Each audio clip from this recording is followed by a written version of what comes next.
Okay, let's dive right into this explainer. We usually picture empires falling in glorious, muddy battles, right? But the massive transfer of ultimate global power from Great Britain to the United States, that was way less Braveheart and way more succession. It was, in every sense, a ruthless, geopolitical, hostile takeover. So I want to start by asking a pretty massive historical question. How exactly does the ambitious junior partner steal the entire global enterprise right out from under the old money CEO? Especially when they manage to do it while claiming to be Britain's absolute closest friend. Well, you definitely don't use armies. You use a predatory loan, a treasury official nobody's really heard of, and just an endless, unstoppable supply of blue jeans. I know, it sounds a bit like the plot of a nerdy heist movie, but this is exactly how the modern world order was built. Section 1. The old boss falls behind. The raw GDP numbers here really tell the whole story. Back in 1870, the US was very much the junior partner, producing about 75% of what the UK did. But then, the US fired up its massive domestic market, leaned into some wild technological changes, and just blew past them. By 1929, US GDP was over 130% of the UK's. Basically, the scrappy tech startup totally outscaled the legacy dinosaur.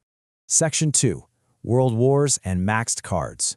Now, to pull off a true corporate overtakeover, the old boss kinda needs to go bankrupt first. And unfortunately, that's exactly what happened. While Europe was physically and financially destroying itself across 2 world wars, Britain was draining its gold reserves just to stay alive, eventually having to abandon the gold standard. Meanwhile, the newly formed US Federal Reserve stepped up, kept the dollar locked safely to gold, and boom, it became the ultimate safe haven for global trade. You've gotta love the diplomatic spin here. Eleanor Roosevelt is out there publicly calling the US-UK alliance a fortunate relationship. But the brutal underlying reality masking that friendship, Britain's credit cards were melting. By 1946, their national debt was a staggering 250% of their GDP.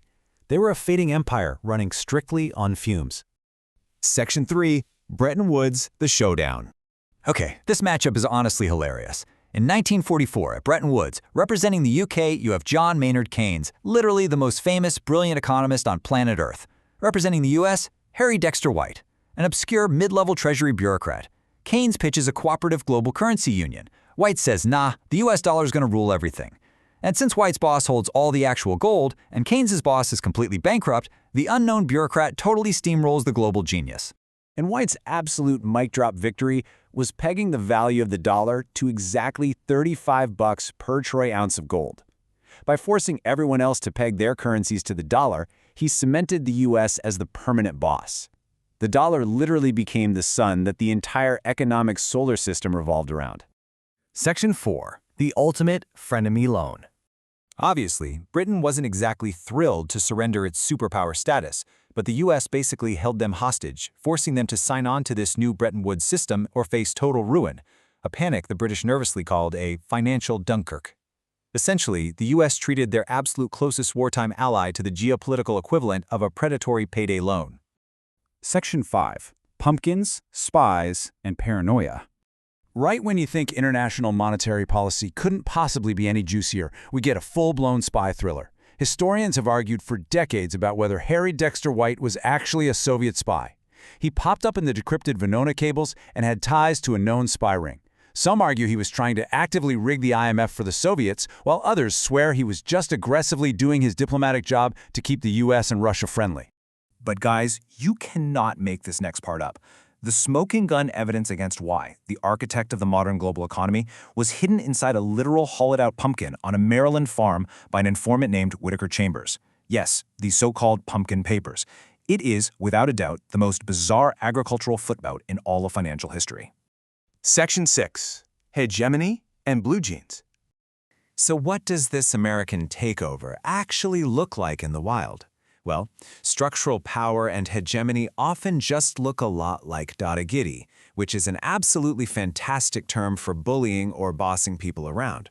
It's the big boss calling the shots and casually warping the global economy so it perfectly serves their own convenience. Because of the rules set up at Bretton Woods, the US unlocked what's famously called an exorbitant privilege. Think of it as an infinite money glitch. The US can run up massive tabs and borrow trillions of dollars without ever really facing a crisis, for one simple reason. They print the exact currency the rest of the world desperately needs to survive. Today, if you pull back the curtain on global finance, institutions like the World Bank and the IMF are the invisible architecture of this American structural power. It all operates completely in plain sight, quietly setting the rules that every other country is just forced to play by. But here's the genius part. They didn't just conquer with banks and loans. They sealed the deal with vibes. They deployed a massive soft power arsenal. We're talking Disney cartoons to smooth over Latin American relations, exporting Hollywood narratives, inventing the MBA degree, and convincing the entire planet that they desperately needed to wear blue jeans. Because getting people to willingly copy you is way more effective than coercing them. To wrap up this explainer, history guarantees us one thing. Absolutely no hegemony lasts forever. The UK lost the crown to the US thanks to debt in a beautifully executed corporate takeover, which leaves us with one incredibly fascinating question.